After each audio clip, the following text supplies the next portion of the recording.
हरे कृष्णा। तो हरे कृष्णा समस्त भक्तों का हम हार्दिक स्वागत करते हैं आज का कार्यक्रम में। तो आज हमारा विषय रहेगा द करुणा अवतार। तो आज हम भगवान चैतन्य महाप्रभु के आविर्भाव के विषय में कुछ जानने की प्रयास करेंगे। तो चैतन्य चरितामृत जो कि कृष्णदास कविराज गोस्वामी के द्वारा लिखा गया है और उस ग्रंथ में भगवान चैतन्य महाप्रभु के जो लीलाएं हैं, जीवनी है, उसके बारे में वर्णन किया गया है।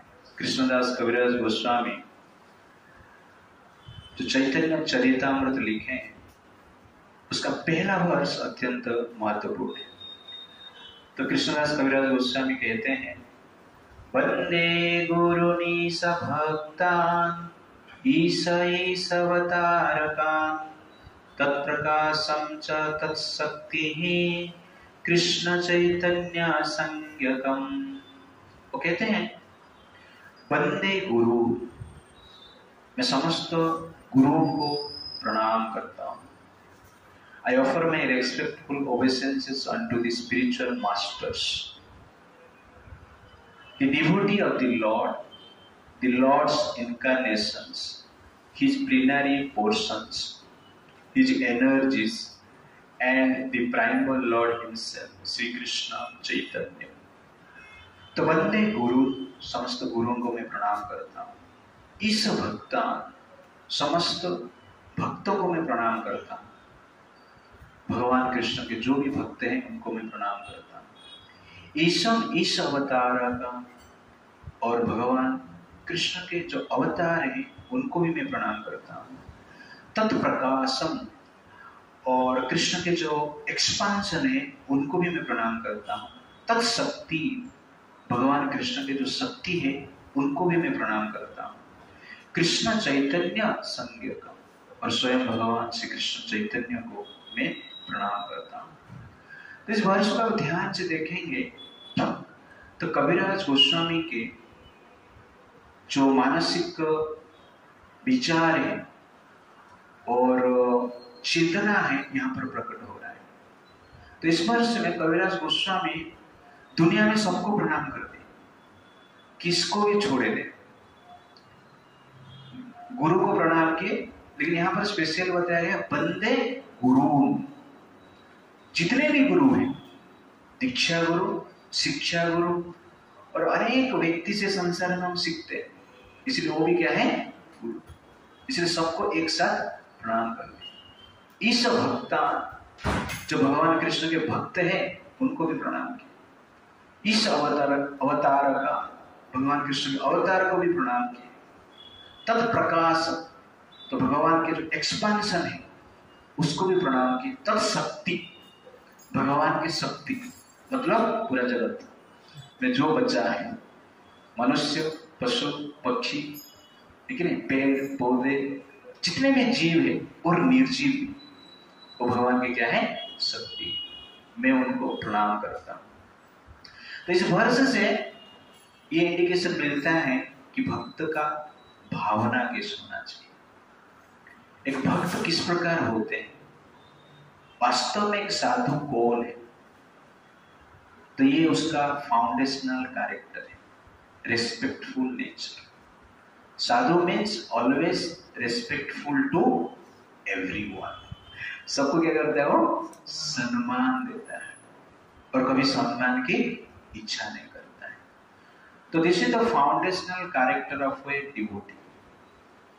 आपके पास सब कुछ है लेकिन रिस्पेक्ट नहीं, तो प्रॉब्लमेटिक है। इसका अर्थ है हम अभी तक भक्ति के पथ में आगे नहीं बढ़े। तो श्रीमद् भागवत में एक स्टोरी आता है, रोमहर्षण का स्टोरी आता है।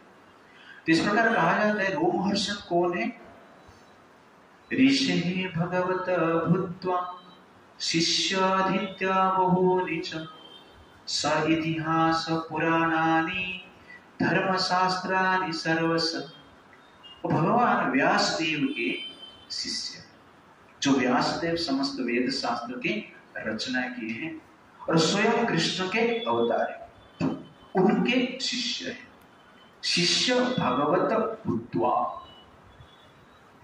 आदित्य बहूनि इतिहास पुराण, समस्त इतिहास को अध्ययन किए, समस्त पुराण को अध्ययन किए, धर्म शास्त्र को अध्ययन किए, ठीक ठीक अध्ययन किए, एक्सपर्ट इन पुराण इतिहास वेद उपनिषद सब में एक्सपर्ट है। इस प्रकार रोमहर्षण है। एक बार नैमिष्य अरण्य में बैठकर वो प्रवचन कर रहे थे, व्यास आश्रम में बैठकर प्रवचन कर रहे हैं और अनेक ऋषि मुनि उनका प्रवचन सुन रहे हैं। और जो प्रवचन करते हैं तो उनमें अनेक प्रकार की रस व्यक्ति को मिलता है। उसमें वीर्य रस भी रहता है, करुण रस भी रहता है, हास्य रस भी रहता है और गंभीरता भी रहता है। इस प्रकार हर प्रकार की रस से भाव से वो प्रवचन करते हैं, अति सुंदर प्रवचन करते हैं और प्रवचन करने में नंबर 1 व्यक्ति है। इसलिए हजार हजार ऋषि मुनि उनका प्रवचन सुनते हैं नैमिष्य अरण्य में नित्य निरंतर। एक दिन भगवान बलराम उस स्थान पर आए और बलराम जी को देखकर समस्त ऋषि मुनि जो सुन रहे थे खड़े हो गए और प्रणाम किए। ये जो रोमहर्षण है व्यास आसन पर बैठा है लेकिन उठा ही नहीं और प्रणाम भी नहीं किया। तो ये जो बलराम जी देखते हैं तो सोचते हैं ये तो शास्त्र का अध्ययन किया है, कि तो शास्त्र का जो सार है, एसेंस है, इसको ये समझा नहीं, मुझे प्रणाम नहीं कर रहा है।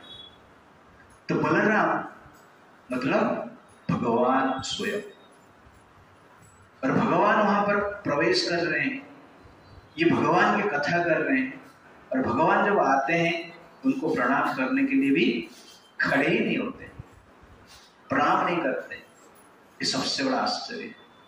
इसलिए बलराम जी तुरंत क्या करते हैं, एक तृण को उठाते हैं, एक ग्रास को उठाते हैं, स्ट्रॉ को उठाते हैं और रोमहर्षण के पास जाते हैं। स्ट्रॉ को इस प्रकार क्या करते हैं, उसके ऊपर छोड़ देते हैं या स्ट्रॉ से ऐसा मार देते हैं। तो रोमहर्षण क्या हो जाता है, मर ही जाता है, एक ग्रास का टच से मर जाता है। तो क्यों भगवान उनको मार दी? इसका कारण ये है कि समस्त शास्त्र का अध्ययन किया है लेकिन उसके हृदय में अन्य के प्रति सम्मान की भावना नहीं था। क्यों नहीं था? अदान्तस्य विनीतस्य वृथा पंडितमानिना न गुणाय भवन्ति स्म नटस्य एव अजितात्मनः। तुम्हारा शास्त्र कहते हैं अदान्तस्य, वो शास्त्र तो पढ़ा है लेकिन इंद्रियों को कंट्रोल नहीं कर पाया। अविनीतस्य, उसके हृदय में नम्रता नहीं थी। वृथा पंडितमानिना, अपने आप को फॉल्सली सोच रहा है कि मैं एक बड़ा पंडित हूं। न गुणाय भवन्ति स्म, उसके हृदय में कोई भी अच्छा गुण का डेवलपमेंट नहीं हुआ था। क्यों? नटस्य एव अजितात्मनः, एक एक्टर जैसे वो जनरल क्या है, शास्त्र का अध्ययन कर रहा था।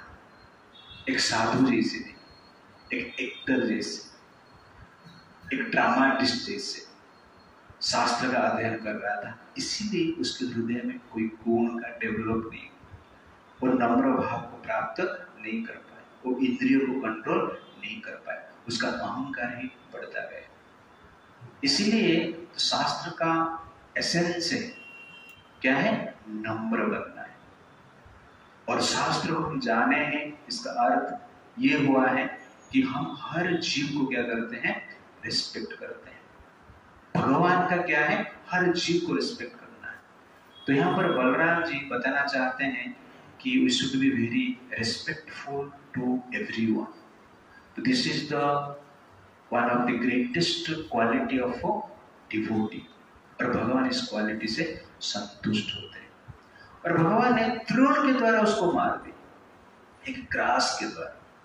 ग्रास का ऐसा शक्ति बढ़ा है नहीं, वजन भी नहीं बढ़ा है, लेकिन वो ग्रास को ऐसा एम्पावर किए, ग्रास का टच से रोमहर्षण मर गए, व्यासासन भी मर गए।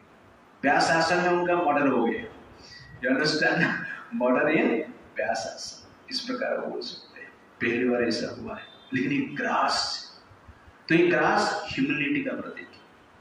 जो नम्र है भगवान उसको क्या करते हैं, एम्पावर करते हैं, और उस एम्पावरमेंट के द्वारा व्यक्ति क्या कर सकता है, अपने भीतर जो अहंकार है उसको नष्ट कर सकता है। इसीलिए हर व्यक्ति के हृदय में अहंकार है, संसार में जो भी जन्मा है उसके हृदय में अहंकार है, बट हमें रेस्पेक्टफुल भाव से जीने की प्रयास करना आवश्यक है। जेन्युइनली हमें एक सम्मानजनक सम्मान देने के लिए प्रयास करना चाहिए। तो वही प्रयास, सम्मान देने की जो प्रयास है, जो भावना है, वो भावना क्या करता है, हमारा हृदय का अहंकार को विनाश करता है। ये साइंस है। इसलिए भारत में वेद शास्त्र में प्रणाम, रिस्पेक्ट को अत्यंत महत्वपूर्ण माना गया है, कि उससे हमारा अंदर जो अहंकार है उसका नष्ट होता है। और यहाँ पर कृष्णदास कविराज गोस्वामी क्या करते हैं, सबको ही प्रणाम कर लेते हैं, किसको ही नहीं छोड़ते हैं, लेकिन नो डिस्क्रिमिनेशन, तो respectful without any discrimination attracts Krishna's attention. भगवान का जो ध्यान आकर्षण करता है, इस प्रकार जो हमारा क्वालिटी रहेगा। Therefore Krishnadas Kaviraj Goswami free from the mentality of superior and inferior, free from the mentality of higher and lower, and this is exactly nature of a devotee। और इस क्वालिटी को हमें डेवलप करना चाहिए। और चैतन्य चरितामृत और भगवान चैतन्य महाप्रभु अपना लीला में इस क्वालिटी को, नम्र भाव को और उसके साथ साथ रिस्पेक्टफुल नेचर को प्रकाश करते हैं। उसके बाद वो कहते हैं वर्ष नंबर 2 में, वंदे श्री कृष्ण चैतन्य नित्यानंदो सहोदितो गौड़दया पुष्पवंतो चित्तो संदो तमानुदो। वो कहते हैं वंदे श्री कृष्ण चैतन्य, मैं भगवान चैतन्य महाप्रभु को प्रणाम करता हूँ। नित्यानंदो सहोदितो, और भगवान नित्यानंद को भी प्रणाम करता हूँ। और ये चैतन्य महाप्रभु, नित्यानंद प्रभु एक साथ बेंगल में आविर्भाव हुए हैं, जैसे कि सूर्य और चंद्र एक साथ आकाश में आविर्भाव होते हैं, इस प्रकार वो बताते हैं। तो यहाँ पर कृष्णदास कविराज गोस्वामी चैतन्य महाप्रभु और नित्यानंद प्रभु, उनके भाई, चैतन्य महाप्रभु स्वयं कृष्ण है और नित्यानंद प्रभु बलराम है, ये दोनों को सूर्य और चंद्र के साथ क्या करते हैं, कंपेयर करते हैं। तो सूर्य का स्पेशल क्वालिटी है, जब सूर्य उदित होता है संपूर्ण अंधकार दूर होता है। ठीक उसी प्रकार जब हम चैतन्य महाप्रभु की कृपा प्राप्त करते हैं तो हमारा हृदय में जो अज्ञान रूपी अंधकार है वो क्या होता है, पूर्ण रूप से नष्ट होता है। इसलिए सूर्य के साथ इनको कंपेयर किया गया है। और चंद्र के साथ नित्यानंद प्रभु को कंपेयर किया गया है। तो चंद्र क्या है, रस का आधार है। तो सूर्य शक्ति का आधार है और चंद्र क्या है, रस का आधार है। तो यहाँ पर कृष्णदास कविराज गोस्वामी बताना चाहते हैं, जीवन में हमें शक्ति भी चाहिए, ज्ञान की शक्ति की आवश्यकता है और प्रेम की, रस की भी आवश्यकता है। केवल ज्ञान रहेगा, प्रेम नहीं रहेगा तो लाइफ ड्राई हो जाएगा, लाइफ फ्राई हो जाएगा। लेकिन केवल प्रेम रहेगा और ज्ञान नहीं रहेगा तो जनरल क्या है, व्यक्ति भावुक हो जाएगा। इसलिए दोनों की आवश्यकता है, ज्ञान की शक्ति की आवश्यकता है और प्रेम की भी आवश्यकता है। और जब सूर्य उदित होता है तो संसार में क्या हो जाता है, हर वस्तु को हम ठीक ठीक देख पाते हैं, जान पाते हैं। तो ठीक उसी प्रकार चैतन्य महाप्रभु की कृपा जब हमें प्राप्त होता है, हम एग्जैक्टली अपना रियल आइडेंटिटी को जान पाते हैं, अपना जीवन का लक्ष्य को समझ पाते हैं, संसार का पर्पस को समझ पाते हैं। और ये समझकर जनरल क्या है, एक प्रेममय भावना की हम उत्पन्न कर पाते हैं। इसीलिए यहाँ पर जनरली चैतन्य महाप्रभु और नित्यानंद प्रभु को कृष्णदास गोस्वामी क्या कहते हैं, चंद्र और सूर्य के साथ कंपेयर करते हैं। और सह उदितो, दोनों एक साथ उदित हुए। तो सूर्य चंद्र जनरल एक साथ उदित नहीं होते, ओके ना। तो चंद्र रात को उदित होता है, सूर्य दिन में उदित होते हैं, और ये दोनों क्या है, एक साथ उदित हुए। तो कहने का अर्थ है, तो एक साथ हमारा हृदय में ज्ञान की भी आवश्यकता है और प्रेम की भी आवश्यकता है। और स्पेशली यहां पर देखेंगे कि जो चंद्र है रस वहन करता है। जो भी फल आप खाते हैं उसमें जो रस है, टेस्ट है, वो कहां से आता है, चंद्र से आता है। तो ठीक उसी प्रकार जब हम चैतन्य महाप्रभु और नित्यानंद प्रभु की आराधना करते हैं, हृदय में एक प्रकार की रस उत्पन्न होता है, लाइफ में एक प्रकार की टेस्ट आता है। तो इसलिए चैतन्य महाप्रभु और नित्यानंद प्रभु का लीला जब हम पढ़ते हैं, आत्मसात करने की प्रयास करते हैं, तो एक प्रकार की आध्यात्मिक टेस्ट का अनुभव हम करते हैं, एक प्रकार की आध्यात्मिक रस का अनुभव हम करेंगे। इसलिए कभी आपको ट्राई लगेगा तो चैतन्य चरितामृत पढ़ना और चैतन्य चरितामृत सुनना, तो हृदय में जनरल जो ड्राईपन है, लोनलीनेस है, अकेलेपन है, फ्रस्ट्रेशन है, धीरे धीरे क्या होता है, नष्ट होता है। इसीलिए यहाँ पर कृष्णदास कविराज गोस्वामी जनरली चैतन्य महाप्रभु और नित्यानंद प्रभु को किसके साथ कंपेयर किए हैं, चंद्र और सूर्य के साथ कंपेयर किए हैं। और चंद्र के जो आभा है, प्रभा है, वो सूर्य से आता है। तो सूर्य का प्रभाव आपके ऊपर डायरेक्ट गिरेगा तो आपको क्या लगेगा, गर्मी लगेगा। लेकिन सेम सूर्य का प्रभाव जब चंद्र के थ्रू आता है तो आपका गर्मी को दूर करता है, ठंडक देता है। तो ठीक उसी प्रकार जब वो चैतन्य महाप्रभु की कृपा एक भक्त के थ्रू आता है, वो जनरली मन को अति आनंद प्रदान करता है और मन को सेटिस्फेक्शन प्रदान करता है। तो डायरेक्ट सूर्य किरण में गर्मी रहता है, लेकिन चंद्र के थ्रू जब आता है वो जनरली अत्यंत ठंडक रहता है। तो ठीक उसी प्रकार जब हम भगवान कृष्ण की कथा, भगवान के चरित्र एक शुद्ध भक्त के थ्रू सुनते हैं, वो क्या करता है, हमें आनंद प्रदान करता है, मन को शांत करता है, मन का एजिटेशन को स्थिर करता है। इसलिए ये अत्यंत आवश्यकता है कि भगवान की कथा सुनना। उसके पश्चात वो कहते हैं, हु इज चैतन्य महाप्रभु, यत् अद्वैतम ब्रह्मोपनिषादि तदपि अस्य तनूभा, य आत्म अंतर्यामी पुरुष इति सः अस्य विभवः, सदा ऐश्वर्यः पूर्ण यः भगवान् स स्वयं अयम्, न चैतन्यात् कृष्ण जगति परा तत्त्वं परं यः।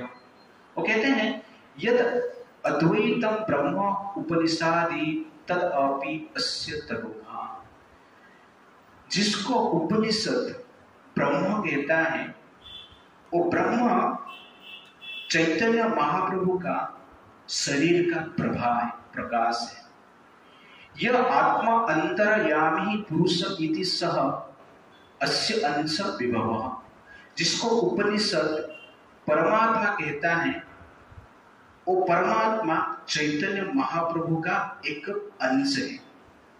सद ऐश्वर्य पूर्ण यह भगवान स स्वयं अयम्, और ये जो चैतन्य महाप्रभु है सद ऐश्वर्य पूर्ण है। न चैतन्य कृष्ण जगति परः तत्व परम यह, और चैतन्य महाप्रभु से बढ़कर कोई दूसरा तत्व संसार में नहीं है। तो यहाँ पर कृष्णदास कविराज गोस्वामी क्लियरली कहते हैं, जो चैतन्य महाप्रभु है वो स्वयं कृष्ण है, सड़ ऐश्वर्य पूर्ण है, परमात्मा के स्रोत है और ब्रह्म के स्रोत है। इसीलिए चैतन्य महाप्रभु कौन है, भगवान है, और भगवान में सड़ ऐश्वर्य रहता है, इसलिए उनको क्या कहा जाता है, भगवान कहा जाता है। तो सड़ ऐश्वर्य क्या है, डीवाइस में बताया था, क्या एग्जाम्पल दिया था, सफारी, लेकिन नहीं, याद रखो। तो एस फॉर स्ट्रेंथ, बलवान, लेकिन ए फॉर अट्रैक्टिवनेस, सौंदर्यवान, एफ फॉर फेम, यशवान, ए फॉर एसेट्स, धनवान, आर फॉर रिनंसिएशन, त्यागवान, आई फॉर इंटेलिजेंस, ज्ञानवान। इसको कहते हैं सड़क ऐश्वर्य। और ये सड़क ऐश्वर्य जिस व्यक्ति के पास 100% रहता है उसको हम क्या कहते हैं? भगवान।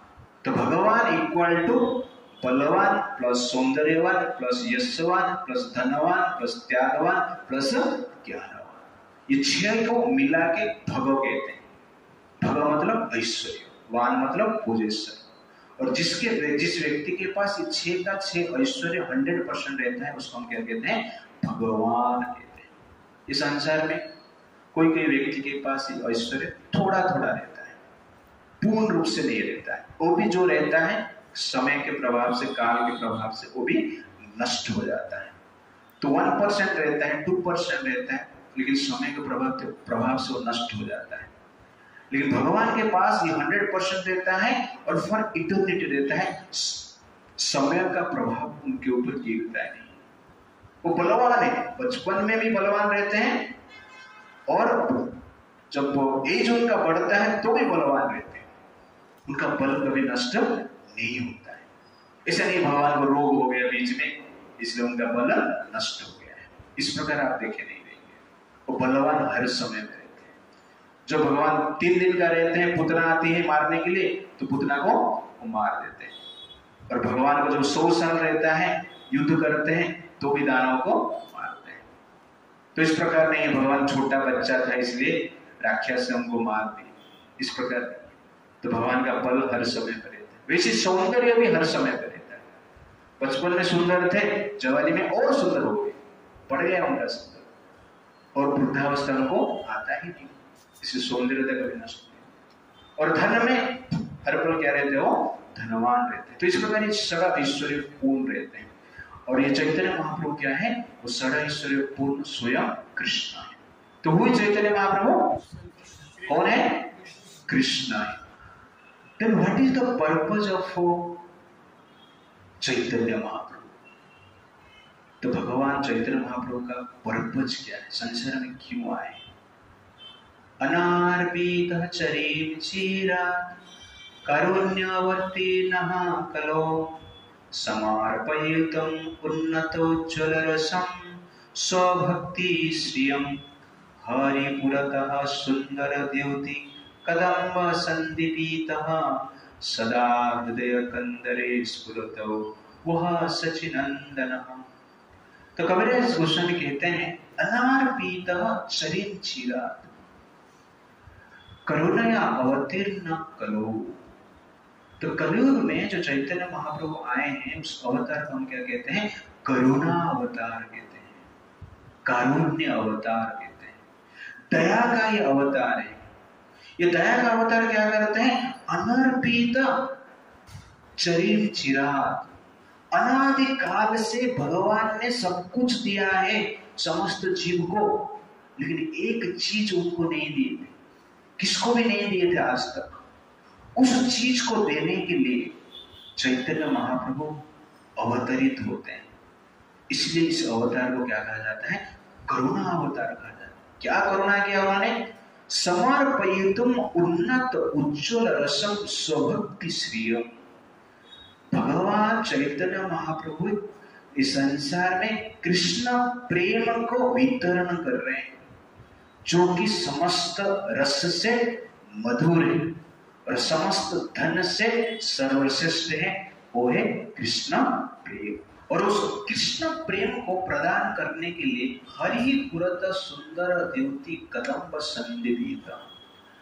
और उस कृष्ण प्रेम को प्रदान करने के लिए भगवान चैतन्य महाप्रभु एक प्रकार की आकर्षक शरीर का रंग लेकर आए हैं, गोरा अंग लेकर आए हैं, गोल्डन कॉम्प्लेक्शन लेकर आए हैं।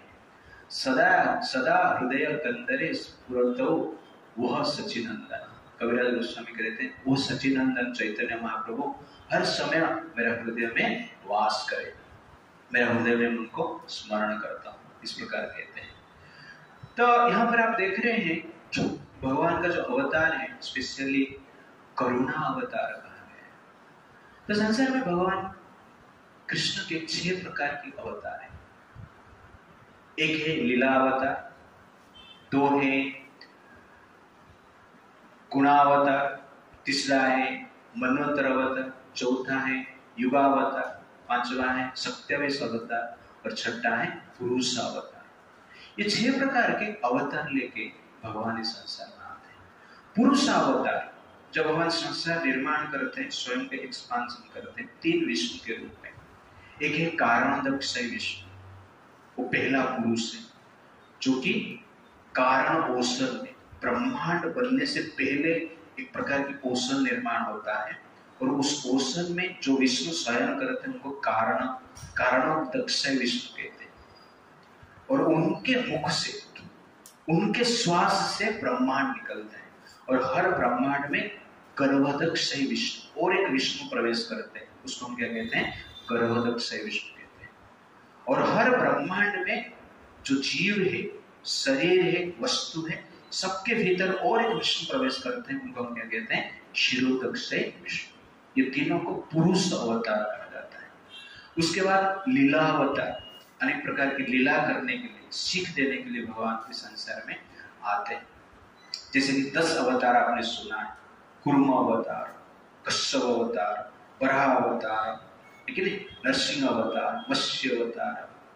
तो ये जो अवतार है वो सब क्या है? लीला अवतार है। तो अनेक प्रकार के लीला अवतार है। उसके बाद गुणा अवतार, तो 3 गुण को कंट्रोल करने के लिए भगवान अवतार लेते हैं। तो रजोगुण का अवतार जो है वो ब्रह्मा जी है, सत्वगुण का जो अवतार है वो भगवान विष्णु, और तमोगुण का जो अवतार है वो क्या है? भगवान शिव है। मतलब भगवान शिव तमोगुण में नहीं, तमोगुण का कंट्रोलर कौन है? भगवान शिव। और तमोगुण का जो आवश्यकता है, तमोगुण में भी कुछ कुछ कार्य की आवश्यकता है, वो करना ही होता है, और उस कार्य को करने के लिए भगवान शिव क्या करते हैं? संसार में आते हैं। तो भगवान शिव संहार करता कहा जाता है, सबको काटते हैं, मारते हैं। मृत्यु जो होते हैं शिव जी के कारण, मृत्यु की भी आवश्यकता है। मान लो आपको पैरालिसिस हो गया और मृत्यु नहीं, तो क्या है? प्रॉब्लम। You understand? तो इसलिए मृत्यु का भी आवश्यकता है। मान लो आपका पिता माता बेड रिडन हो गए, आप बहुत अच्छे संतान है, पिता माता की सेवा करने में आपको मजा आता है, ओके ना, ध्यान से करते हो, प्रेम से करते हो, लेकिन पिता माता मर नहीं रहे, लेकिन बेड रिडन हो गए, बूढ़ा भी हो गए, बेड रिडन भी हो गए, 50 साल हो गए, 100 साल हो गए, तो अब सेवा कर पाएंगे? करेंगे, लेकिन कष्ट हो, इसलिए मृत्यु का भी आवश्यकता है। तो शिव जी वही कार्य करते हैं। तो ब्रह्मा, विष्णु और भगवान शिव, इनको गुणावतार कहा जाता है। चौथा है मनवंतर अवतार। तो भगवान ब्रह्मा जी के एक दिन में 14 मनवाते हैं। तो 1000 युग होता है, तो ब्रह्मा जी का क्या होता है? एक दिन होता है, ओके। और उस दिन में जनरली 14 मनु आते हैं, और उस मनवंतर में एक एक अवतार होता है, जैसे कि यज्ञ, विभु, सत्यसेना, हरि, वैकुंठ, अजित, ऋषभ, ये सब जो अवतार हैं ये जनरली क्या है? मनवंतर अवतार है। उसके बाद युगावतार है, हर युग में भगवान क्या करते हैं? जन्म लेते हैं। तो सत्य युग का आयु कितना है? 17,28,000। और उस युग में भगवान अवतार लेते हैं। कैसे, क्या अवतार लेते हैं सत्ययुग? कपिल मुनि, दैट इज एक्चुअली क्या है? युगावतार सत्ययुग में, ओके। तो नरसिंह देव अवतार लिए, वो क्या है? लीला अवतार है। It's like that. तो सत्ययुग का आयु आपने देखा 17,28,000, और उसमें जो अवतार है कपिल देव। तृतीय युग में भगवान राम अवतार लेते हैं, 12,96,000 ईयर्स तृतीय युग का आयु। द्वापर युग का आयु है 8,64,000 ईयर्स, भगवान कृष्ण और बलराम अवतार लेते हैं। कलयुग में 4,32,000 ईयर्स, और कलयुग में कल की अवतार आएंगे, युगावतार, और उसके साथ साथ कौन है? चैतन्य महाप्रभु। वो कौन है? युगावतार है। सत्यावेश अवतार, तो भगवान को शक्ति प्रदान करते हैं हर जीव को, कोई कोई जीव को, और एक स्पेशल कार्य करने के लिए उसको हम क्या कहते हैं, सत्यावेश अवतार कहते हैं। तो ब्रह्मा जी के 4 पुत्र 4 कुमार जो हुए वो भी सत्यावेश अवतार है। तो नॉलेज का प्रतीक है, ज्ञान की शक्ति उनके पास है। और उसके साथ साथ नारद जी जो है वो भी सत्यावेश अवतार है, भक्ति का शक्ति नारद जी के पास है। और उसके साथ साथ ब्रह्मा जी भी सत्यावेश अवतार है, क्रिएटिव एनर्जी का शक्ति उनके पास है। और किंग पृथु महाराज राजा हुए, भगवान विष्णु के एक सत्यावेश अवतार है, जो कि लिविंग फोर्स का मेंटेनेंस का अवतार है, संसार को पालन करने की जो शक्ति है उनके पास है। और परशुराम जी का अवतार है, वो जनरली इविल फोर्स जो है, नकारात्मक जो व्यक्तित्व है उनको नष्ट करने की जो शक्ति है परशुराम जी के पास था। और उसके साथ साथ वेद व्यास भी एक सत्यावेश अवतार है, जो कि नॉलेज का स्वरूप है और वेद का प्रचार प्रसार करने के लिए कार्य किए। तो ये 6 अवतार है। लेकिन इससे सबसे बड़ा जो अवतार यहाँ पर आप देख रहे हैं क्या है, करुणा अवतार। इसलिए आज का टॉपिक में क्या रखा, दी करुणा अवतार। तो हर अवतार आपने देखा, पुरुष अवतार, गुणावतार, लीला अवतार, युगावतार, सत्यावेश अवतार, ये सब अवतार हमने देखा है। करुणा अवतार आपने सुना है, पर यहाँ पर स्पेशली क्या है, करुणा अवतार। क्यों? हर अवतार में भगवान ने धर्म का स्थापना किए, अधर्म का विनाश किए। बट स्पेशली चैतन्य महाप्रभु जब अवतार लेकर आते हैं वो स्पेशली एक चीज प्रदान करते हैं। जनरली संसार में करुणा का अर्थ हम क्या समझते हैं, शारीरिक दृष्टि से कोई कुछ हमें हेल्प करता है तो उस व्यक्ति को हम क्या कहते हैं, करुणामय कहते हैं। कोई आपको, आप भूखे हैं, आपको खाना मिल रहा है तो क्या है, दया के भाव है। आप रोगी हैं, आपको मेडिसिन मिल रहा है तो दया का भाव कहा जाता है। कोई वस्त्र प्रदान करता है तो वो एक दया के भाव के रूप में माना जाता है। कोई निर्धन को धन देता है तो दया के भाव को माना जाता है। कोई विपत्ति में इसको रक्षा किया है तो दया भाव माना जाता है, करुणा भाव माना जाता है। ये सब करुणा ही है। और उससे ऊपर भी एक करुणा है। फॉर एग्जाम्पल मैं एग्जाम्पल आपको देता हूँ। कोई मान लो पागल है, कोई व्यक्ति पागल हो गया है। पागल के लिए सबसे बड़ा दया क्या है, वस्त्र देना। सबसे बड़ा दया मेडिसिन देना। सबसे बड़ा दया एजुकेशन देना, मटेरियल एजुकेशन। सबसे बड़ा दया खाना पीना देना, एसी में रखना। क्या है सबसे बड़ा दया? पागलपन को दूर करना। उसके लिए जो कार्य करता है वो सबसे बड़ा क्या है, दया है। तो पागल को हर प्रकार की फैसिलिटी आप दे रहे हैं, वो भी दया है। बट रियल करुणा क्या है, उसका जो पागलपन है उसको दूर करने की प्रयास करना, उसका ट्रीटमेंट देना। दैट इज एक्चुअली क्या है, रियल दया। हर प्रकार के ट्रीटमेंट आप कर रहे हो, हर प्रकार की फैसिलिटी आप दे रहे हो, लेकिन पागलपन का ही ट्रीटमेंट नहीं कर रहे हो। वो क्या है, दया है? नहीं। हु इज पागल? तो एक बार जवाहरलाल नेहरू एक मेंटल एसाइलम में गए और सब पागल को मिल रहे थे। पागल खाना में गए और पागल को मिल रहे थे, और पागल को मिलते समय अनेक प्रकार की बातचीत कर रहे थे। एक पागल के पास गए, अविनाश ये हमारा पागल है। तो एक पागल के पास गए और नेहरू जी पूछे कि आप कौन हो? तो पागल ने उत्तर दिया कि आप कौन हो? उल्टा क्वेश्चन पूछा। तो नेहरू जी ने कहा कि मैं भारत का प्राइम मिनिस्टर। तो पागल ने कहा कि पहली बार जब मैं यहाँ आया था मुझे भी ये क्वेश्चन किया गया था कि आप कौन, और मैं उत्तर दिया था कि मैं भारत का प्राइम मिनिस्टर, इसलिए मैं यहाँ पर हूँ। आप भी मेरे साथ एडमिट हो जाइए। कुछ पागल, कौन पागल है? What is the definition of पागल? हाँ, जो अपना आइडेंटिटी को भूल जाता है, जो अपना ड्यूटी को भूल जाता है, जो अपना रिस्पॉन्सिबिलिटी को भूल जाता है, ही इज एग्जैक्टली पागल। तो who is mad? Who doesn't know his real identity, real duty, real responsibility, he is mad. इसीलिए संसार में हर व्यक्ति क्या है? पागल ही। हम सब क्या है? पागल है। क्योंकि हम जानते नहीं हमारा आइडेंटिटी क्या है, रियल आइडेंटिटी क्या है, रियल ड्यूटी क्या है और रियल रिस्पॉन्सिबिलिटी क्या है। पागल जिस प्रकार अपना पिता माता को भूल जाता है, अपना आइडेंटिटी को भूल जाता है, अपना रिस्पॉन्सिबिलिटी को भूल जाता है, अपना ड्यूटी को भूल जाता है, अपना रिलेटिव को भूल जाता है, ठीक उसी प्रकार हमने भगवान को भूल गए।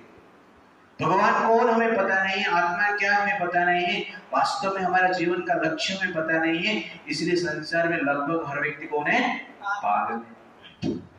इसलिए पागल के लिए रियल ट्रीटमेंट की आवश्यकता है। और रियल ट्रीटमेंट जनरल क्या करते हैं? चैतन्य महाप्रभु देते हैं। तो चैतन्य महाप्रभु अपना लीला के द्वारा और अपना ज्ञान शक्ति के द्वारा इस संसार में हर व्यक्ति जो पागलपन में ग्रसित है उसको जनरली नष्ट करते हैं। इसीलिए चैतन्य महाप्रभु क्या कहा जाता है? करुणा अवतार। क्या देते हो? कृष्ण प्रेम प्रदान करते हैं, ये ट्रीटमेंट देते हैं। तो चैतन्य महाप्रभु आपसे संतुष्ट है तो चैतन्य महाप्रभु कृपा करके आप क्या करते हैं? कृष्ण प्रेम की भावना देते हैं। तो कहने का अर्थ है भगवान कृष्ण के प्रति आकर्षण को बढ़ाते, आकर्षण को निर्माण करते। चित्त जो है अशुद्ध चित्त है उसको क्या करते हैं? शुद्ध करते हैं। हर व्यक्ति के हृदय में जो रियल प्रेम है, भावना है, कृष्ण के प्रति जो रियल आकर्षण है उसको रिवाइव करते हैं। आप देखे रहेंगे ना टीवी में जो पागल हो जाते हैं उनका स्पेशल एक प्रकार के कार्यक्रम रहता है। कोई मान लो उसका पुत्र से अलग हो गया है और इसके लिए पागल हो गया है, तो क्या करता है? वो किसको भी देखेगा तो क्या बोलता है? मेरा बेटा करके वो कार्य करता है। तो आप देखेंगे इस प्रकार। तो कहने का अर्थ है लेकिन कोई आता है उसको याद दिलाता है वास्तव में वो कौन? उसका बेटा है। और ऐसा पिक्चर आपने देखा रहेगा, कोई माँ मान लो पागल हो गई रही और अचानक उसका बेटा बड़े होकर उसके पास आता है, ओके ना, पिक्चर चलता रहता है और अंत में वो पहचानता है। तो ठीक उसी प्रकार चैतन्य महाप्रभु इस संसार में आते हैं, भगवान कृष्ण इस संसार में आते हैं। इस संसार में हर व्यक्ति पागल है, प्रेम के पीछे पागल है, प्रेमिका के पीछे पागल है, प्रेमी के पीछे पागल है। सबको क्या चाहिए? प्रेम चाहिए, कुछ नहीं चाहिए किसको। सब चाहते हैं मुझे ऐसा कोई व्यक्ति मिले मुझे प्रेम करे। क्यों चाहते हैं ये? कि वास्तव में हमारा आइडेंटिटी क्या है? प्रेम है। We are not only living entities, we are loving entities. You are living and loving entities. तो प्रेम का आत्मा है, केवल जीवात्मा नहीं है। हम कौन है? प्रेम का आत्मा है, ये हमारा स्वभाव है। और उस प्रेम को प्रदान करने के लिए भगवान चैतन्य महाप्रभु क्या करते हैं? इस संसार में आते हैं। और जब चैतन्य चरितामृत हम सुनते हैं, कृष्ण के कथा का श्रवण करते हैं, हमारा हृदय में भगवान के प्रति प्रेम, अन्य जीव के प्रति प्रेम, अपना आइडेंटिटी को हम क्या कर पाते हैं? रिवाइव कर पाते हैं, अपना रिस्पॉन्सिबिलिटी और ड्यूटी को समझ पाते हैं। इसीलिए चैतन्य महाप्रभु का नाम स्पेशल क्या हुआ है? श्री कृष्ण चैतन्य। तो चैतन्य मतलब चेतना, और ये चैतन्य महाप्रभु कौन सा चेतना में भरपूर है? कृष्ण चेतना में भरपूर है। उनका जो चेतना है कृष्ण चेतना में भरा हुआ है। तो कहने का अर्थ है चैतन्य महाप्रभु का जो भावना है कृष्ण चेतना के द्वारा पीड़ित है, इस प्रकार आप बोल सकते हैं, ग्रस्त हो चुका है। और इसलिए ये शास्त्र का नाम क्या हुआ है? चैतन्य चरितामृत। और वो श्री कृष्ण चैतन्य का चरित्र आप पढ़ेंगे तो अमृतमय जीवन क्या होता है उसको आप अनुभव कर पाएंगे, प्रेममय जीवन क्या होता है उसको आप अनुभव कर पाएंगे। इसीलिए हमें क्या करना चाहिए? चैतन्य चरितामृत को पढ़ना चाहिए। इसलिए इसको शिष्य कहा जाता है। तो शिष्य को मैं कहता हूँ चेंजिंग कॉन्शियसनेस। हमारा जो पागलपन का चेतना है ना, उसको बदल करके क्या करना है? अमृतमय चेतना में लेकर आना है, तो कृष्ण चेतना में लेकर आना है। तो ये चैतन्य चरितामृत हमारा क्या करता है? कॉन्शियसनेस को चेंज करता है। सीसी मतलब क्लियर कॉन्शियसनेस, सीसी मतलब काम कॉन्शियसनेस, सीसी मतलब चैतन्य कॉन्शियसनेस, चैतन्य महाप्रभु का कॉन्शियस, वो रियल चेतना है। बाकी जो चेतना हमारा हृदय में है वो क्या है? पागलपन है। तो प्रभुपाद जी ये चेतना से ओतप्रोत है। चैतन्य महाप्रभु के जो करुणा का चेतना है, दया की चेतना है, वो चेतना से प्रभुपाद जी जनरली, प्रभुपाद जी का चेतना इससे भरा हुआ था और उसको प्रचार करने के लिए अमेरिका गए। तो प्रभुपाद जी एक कन्वर्सेशन में कहते हैं, मैं इसको पढ़ता हूँ, आप लोग ध्यान से सुनो। Srila Prabhupada also explained that in Vedic culture, the Kshatriya collected taxes and protected the citizens, while the Sudras worked in the field or at trade. The women would cook, spin, weave, and take care of the milk products. That is the system in the past. The low-class men, such as couplers, who used the skin of dead cows, were allowed to eat meat, but not that one is professor such and such, and yet he is eating meat. Prabhupada said, this is the way of the degraded modern society. Teacher means Brahmana, and yet he is eating meat. How horrible! So do these things and organize. I can give you the idea, but I will not live very long. If you can carry it out, you can change the whole world. Especially if you can change America, then the whole world will change. Srila Prabhupada became emotional and tears came to his eyes. ऐसा बोलते बोलते प्रभुपाद जी रोने लगे। तो special वो कहते हैं, professor है लेकिन पीएचडी नहीं कर रहा है, ये पैथेटिक कंडीशन है, डिग्रेडेड कंडीशन है। इसलिए प्रभुपाद जी कहते हैं कि ऑर्गेनाइजेशन को ऑर्गेनाइज करो और प्रचार करो। और स्पेशल कहते हैं, I will not live very long, if you can carry it out you can change the whole world. This is Prabhupada ji का भावना। एंड रोने लगे, ये बोलते बोलते वो रोने लगे। इसलिए प्रचार करना कितना महत्वपूर्ण है आप सोचिए। Exactly when we are preaching, we are treating पागलपन। This is real दया। इससे बढ़कर दया कुछ नहीं है पागल के लिए। उसका ओरिजिनल चेतना को रिवाइव करना रियल दया। इसलिए पागलपन को दूर करने के लिए पागल जैसे प्रीचिंग करना होगा। प्रीचिंग में, प्रचार में पागल होना पड़ेगा। किस प्रकार प्रचार को उसलिए प्लान करना पड़ेगा, उससे भगवान संतुष्ट हो। कोई सोचे ना, कोई किसका बेटा पागल हो गया है और व्यक्ति कोई कपड़ा दे रहा है, कोई खाना दे रहा है, कोई एसी रूम दे रहा है, कोई गाड़ी लेके घुमा रहा है, लेकिन कोई लड़की आगे पप्पी दे रहा है, लेकिन एक व्यक्ति क्या करता है, उसका पागलपन को दूर करने की प्रयास करता है और दूर कर देता है। तो पिताजी किससे खुश होंगे? जो उसको ट्रीटमेंट किया है। इसीलिए चैतन्य महाप्रभु का जो प्रचार है, जो कृष्ण कॉन्शियसनेस का प्रचार है, ये सबसे बड़ा क्या है? बेनेडिक्शन है, वरदान है।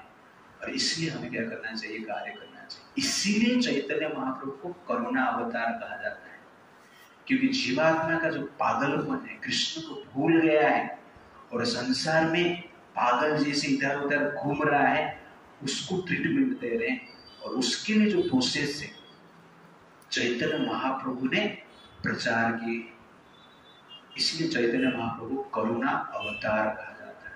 और उसको स्पेशल ट्रीटमेंट करने के लिए जो मेडिसिन है, हरे कृष्णा कृष्णा कृष्णा हरे हरे, हरे राम राम राम हरे हरे। इसलिए हमें स्वयं को ट्रीटमेंट करना है और उसके साथ साथ क्या है, ये जो ट्रीटमेंट है उसको भी प्रचार करना है।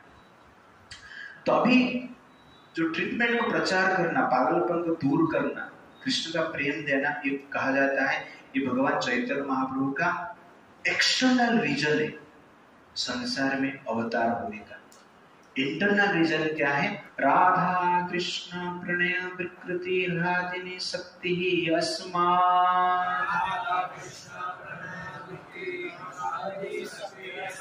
एकात्मनोऽपि भुवि पूरा देह भेदं गतो तौ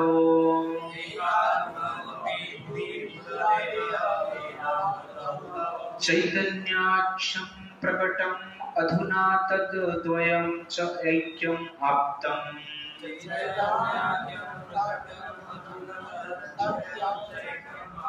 राधा भावदूती सुबलितं नौमि कृष्णा स्वरूपम्।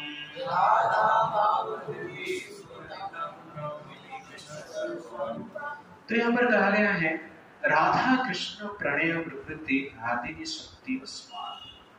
तो भगवान राधा और कृष्ण का जो प्रेम का भाव है वो भगवान का एक शक्ति है, राधिनी शक्ति के द्वारा होता है। एकात्मनो अपि भुवि पूरा देह भेदम गतो। ये राधा कृष्णा पहले अलग हो गए थे, लेकिन फिर से चैतन्य अक्षम प्रकटम अधुना तद्द्वयं च ऐक्यम आप्त। तो राधा कृष्णा पहले अलग हो गए थे, अभी फिर से एक हो गए, राधा कृष्णा मिल गए। और राधा कृष्ण जब मिलते हैं चैतन्य महाप्रभु के रूप में प्रकट होते हैं। राधा भाव द्युति सुबलितम नौमि कृष्ण स्वरूप। और चैतन्य महाप्रभु कौन है?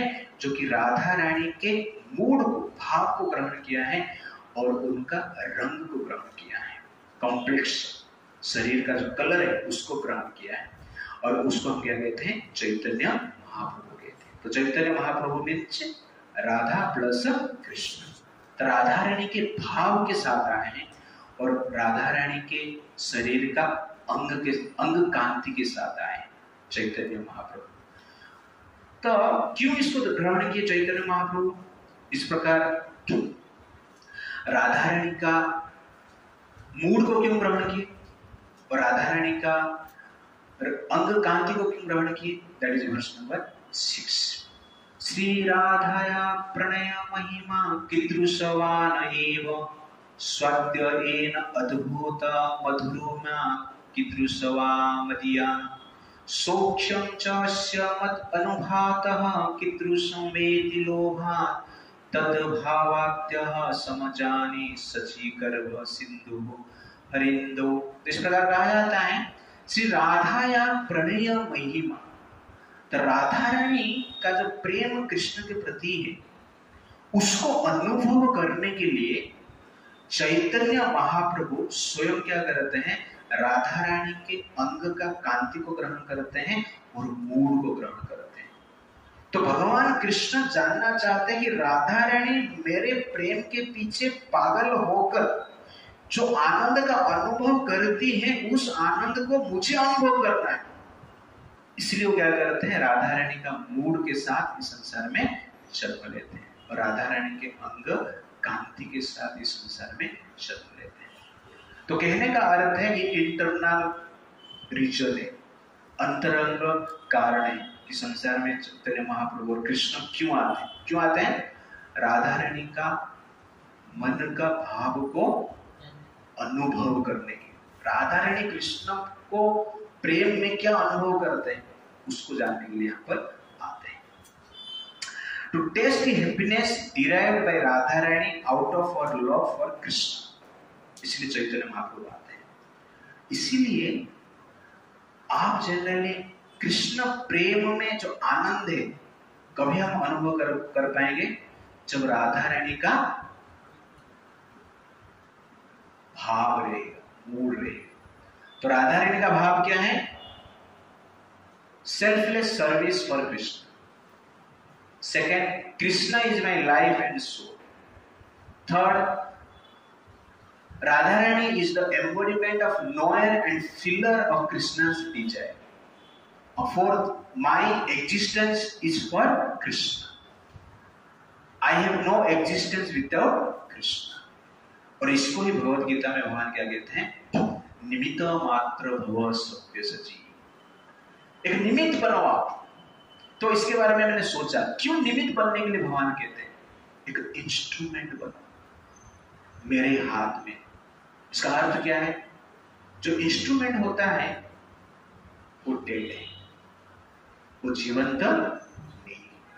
तो भगवान ये बताते हैं कि आप मेरे हाथ में क्या बन जाओ? एक इंस्ट्रूमेंट बन जाओ। इसका अर्थ क्या है? Give of your complete independent. आप इंडिपेंडेंट मेंटालिटी को ही छोड़ दो, उसके बाद प्रेम स्टार्ट होता है। प्रेम कब कहां से स्टार्ट होता है? When you give of your independent mentality। आपका इंडिपेंडेंट मेंटालिटी है तो प्रेम स्टार्ट नहीं होता है। सेकंड पॉइंट है निमित्त मात्र भव। आपका कोई पर्सनल फीलिंग ही नहीं है, दैट इज निमित्त मात्र भव, दैट इज प्रेम। आप केवल आपका प्रेमी और प्रेमिका का फीलिंग को ही आदर करते हैं।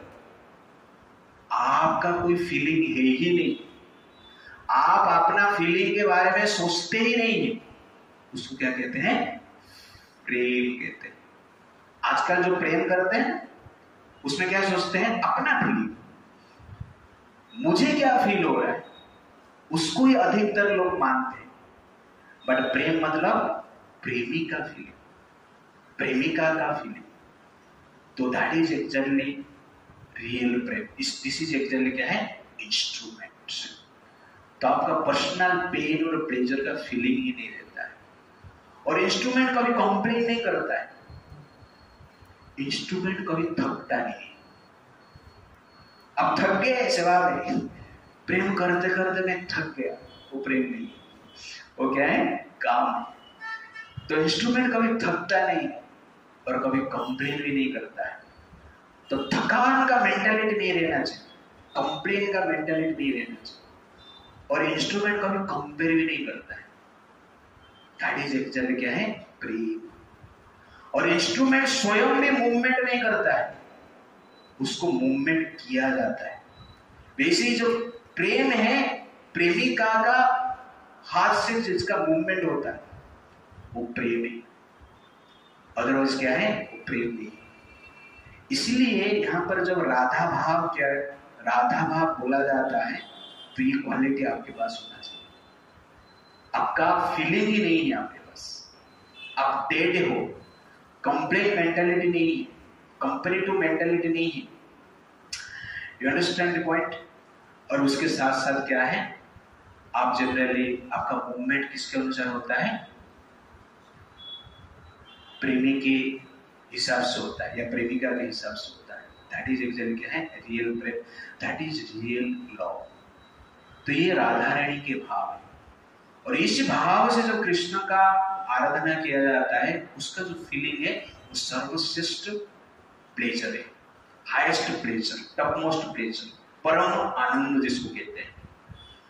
और ये सब हम कैसे प्राप्त कर पाएंगे? जब हम कृष्ण के कथा, चैतन्य महाप्रभु के प्रति आकर्षण, चैतन्य चरितामृत हम सुनते हैं, पढ़ते हैं, बार बार पढ़ते हैं, सुनते हैं, तो धीरे धीरे ये डेवलप होगा, ये रिवाइव होगा। ये शक्ति है आपके पास, ये प्रेम बल है आपके पास। सबसे बड़ा बल जनरली संसार में क्या है? प्रेम बल है। सबसे बड़ा बल जनरली बाहुबल नहीं, मन बल भी नहीं, बुद्धि बल भी नहीं। कौन सा बल है? प्रेम बल। क्यों? ये प्रेम सबको कंट्रोल करता है और ये प्रेम सर्वशक्तिमान भगवान को भी कंट्रोल में लाता है। इसलिए प्रेम को सबसे बड़ा बल माना गया। कृष्ण का मन बल से, बाहुबल से, बुद्धि बल से, अहंकार का बल से प्राप्त नहीं कर पाएगा। कौन सा बल से प्राप्त कर पाएंगे? प्रेम बल से। इसलिए प्रेम सबसे बड़ा बल है। जनरली साधारण प्रेम को कहा जाता है जो निर्बल रहते वो प्रेम करते हैं, नहीं, जो वास्तव में बलवान है वो क्या कर सकते हैं? प्रेम कर पाएंगे। निर्बल प्रेम नहीं कर पाएंगे। That is the point. और प्रेम का जो आदान प्रदान इस संसार में होता है फूल से किया जाता है, पत्थर से नहीं होता है। लेकिन आप किसको प्रेम करते हो तो अच्छा पत्थर, लेकिन इटालियन मार्बल लेके दोगे, आई लव यू बोलोगे। क्यों? अरे पत्थर है, पावर है इसमें, लेकिन ये बल है नहीं, फूल से होता है। प्रेमी प्रेमिका के में जो आदान प्रदान होता है उसमें फूल क्यों देते, पत्थर क्यों नहीं देते? तो उसका भी कारण है। तो फूल क्यों देते हैं जनरली? तो फूल का क्वालिटी जो है प्रेम का क्वालिटी। फूल का पहला क्वालिटी क्या है? लाइट है, हल्का पन है। और जहां पे प्रेम है वहां पे हल्का पन है, लाइट है, ओपन रहते हैं, है कि नहीं? प्रेम जहां पे नहीं है वहां पे लोग क्या है?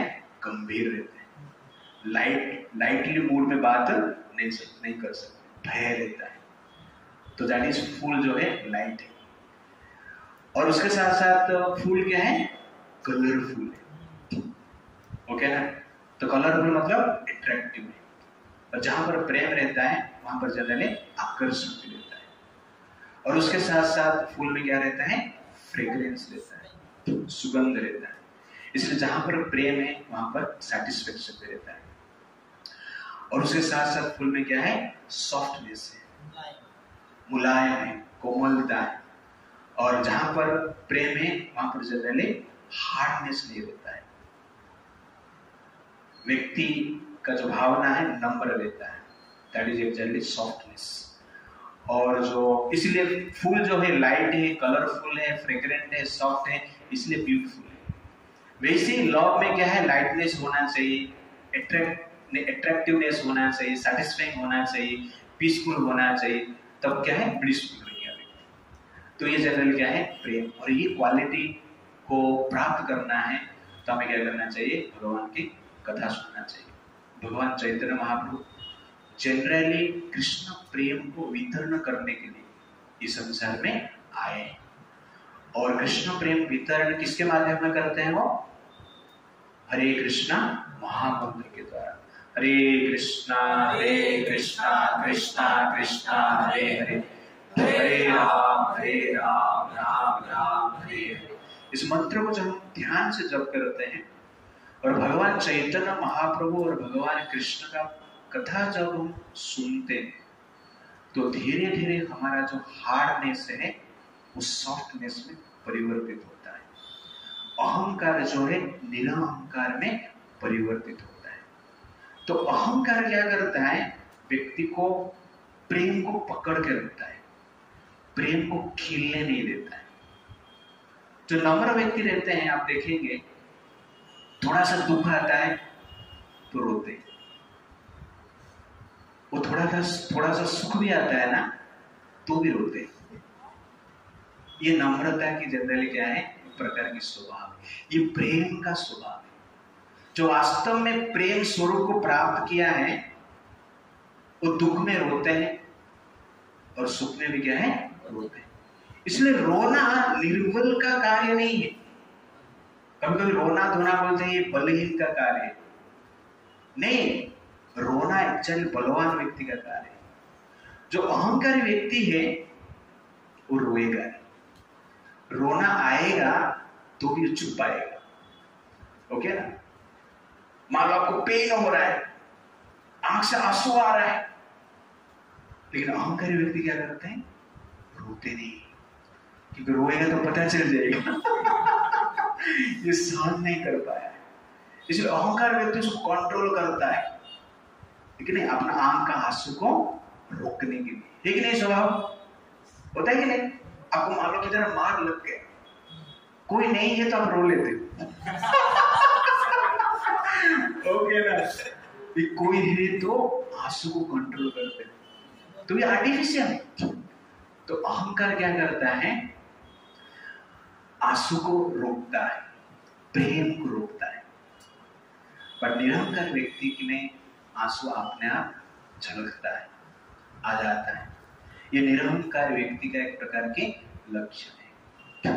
और कीर्तन में भी देखेंगे ना, हरे कृष्ण का कीर्तन करते हैं तो कौन कोई सा नाचता है कि नहीं? झूमता है। और कितने को खींचेंगे ना तो भी नहीं नाचता है क्यों? अहंकार है। अंडरस्टैंड? अहंकार उसको नाचने नहीं दे, उसको इच्छा रहता है नाचो करके, बट अहंकार के कारण क्या है? अपना प्रेम को, अपना भाव को प्रकट नहीं कर पाता है। और भगवान भाव के पास ही रहते हैं, भाव से दूर नहीं है। इसलिए भक्ति भाव आ जाता है और भक्ति भाव से भगवान आसानी से मिलते हैं। लेकिन ये भाव को जो ग्रहण करता है, भाव में वो व्यक्ति आता है जो व्यक्ति निरहंकारी, अहंकारी व्यक्ति भाव में नहीं आता है। चाहता है भाव में आओ, लेकिन संसार उसको रोकता है, अहंकार उसको रोकता है, इसलिए वो भाव में नहीं आता है। इसीलिए आप देखेंगे भगवान को प्राप्त करने का 3 मार्ग है, एक एक कर्म मार्ग, एक एक ज्ञान मार्ग, एक एक भक्ति मार्ग। जो कर्म मार्ग है वो भगवान से बहुत दूर है, और जो ज्ञान मार्ग है, विचार का मार्ग, वो भी भगवान से बहुत दूर है। लेकिन भाव मार्ग जो है वो भगवान के पास है, फटाक से आप भगवान को प्राप्त कर सकते हैं, अति सहज से प्राप्त कर सकते हैं। लेकिन भाव में एक कर्म और ज्ञान में प्रॉब्लम क्या है, विचार मार्ग और कर्म मार्ग में प्रॉब्लम क्या है, अहंकार को छोड़ नहीं पाते, इसलिए उनको घूम फिर के आना पड़ता है। लेकिन भाव मार्ग में क्या होता है, अहंकार को छोड़ना पड़ता है। जो व्यक्ति अहंकार को त्याग दिया उसका भाव उदय हो गया, भाव उत्पन्न हो गया। इसलिए भाव को रोकने में बाधा कौन है, अहंकार है। इसलिए भक्ति भाव को रोकता है अपना अहंकार है। इसलिए भक्ति पथ में ज्यादातर जो ज्ञानी व्यक्ति आते नहीं, क्यों? क्योंकि अहंकार उनको रोकता है। तो इस प्रकार एग्जाम्पल आप सोच सकते हैं कि आपको मंदिर में भगवान का दर्शन देना है, वहां पर 3 मार्ग है। एक मार्ग है लंबा लाइन है, 10 किलोमीटर लंबा लाइन है। दूसरा 2 किलोमीटर लंबा लाइन है। तीसरा 10 मीटर लंबा लाइन है। तो 10 किलोमीटर जो लंबा लाइन है वो कर्म मार्ग है, 2 किलोमीटर जो लाइन है वो ज्ञान मार्ग है, विचार का मार्ग है, और 10 मीटर का जो मार्ग है वो क्या है, भाव मार्ग है। आप उस टेंपल के पास पहुंच गए, तो कौन सा मार्ग में आप जाएंगे, भाव मार्ग में जाएंगे। भाव मार्ग में जाने के लिए 1 लाख देना पड़ेगा। कितने लोग जाएंगे अभी? सबको 1 लाख मिलता है महीने में से, तीनों का तीनों, और 1 लाख डोनेट करेंगे तो 10 मीटर वाला 10 रो में खड़ा हो सकता है। लेकिन 1 लाख डोनेट नहीं करेंगे आप। आपको कैसे जाना है, 1000 रुपया लेके जाना है, तो 10 किलोमीटर लाइन में खड़ा होंगे।